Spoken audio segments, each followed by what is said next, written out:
Matt didn't have a drinking problem, but obviously that night there was a drinking problem. Now at 6, News Channel 15 has learned that alcohol was involved in a crash that killed a Grant County officer. Good evening, I'm Heather Herron. I'm Mark Mellinger. The off-duty officer died in a head-on crash early Sunday morning. Now his co-workers are left wondering why, after 20 years of service, their lieutenant would drive under the influence.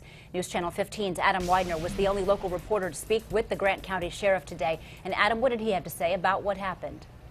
Well, Mark and Heather, the sheriff worked with Lieutenant Matthew Swain for 20 years and says this is very unusual behavior for his co-worker, and he says that he hopes that other people can ultimately learn from this bad decision that cost his co-worker and his friend his life. It not only affected in the last few days of the department as a whole, but the entire community. Signs of mourning marked Grace Community Church Wednesday. The flag at half-staff and a lieutenant's vehicle with a black sash over the windshield, remembering Matthew Swain. I don't understand how you can do so much good for 20 years and it all go wrong in one night. Lieutenant Swain died in the crash early Sunday morning. Police say he was driving a 1970 Chevy Camaro when he crossed the center line and slammed head-on into a Pontiac driven by 24-year-old Aubrey Wickham of Marion. But News Channel 15 has learned that Swain was driving under the influence. How much we don't know yet, but yeah, alcohol is a factor in it.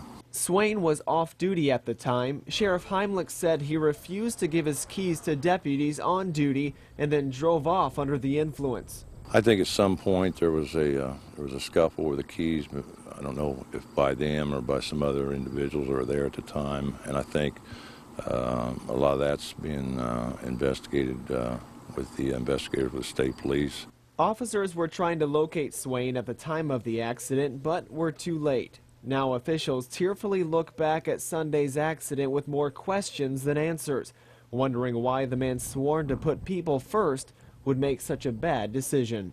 If Matt was here today, he would take responsibility for what's taken place. Now, Swain's viewing is currently going on at Grace Community Church in Marion until 8 o'clock, and his funeral services will be tomorrow at 11 o'clock. The Indiana State Police are investigating this accident. Live in News Control, Adam Widener, News Channel 15.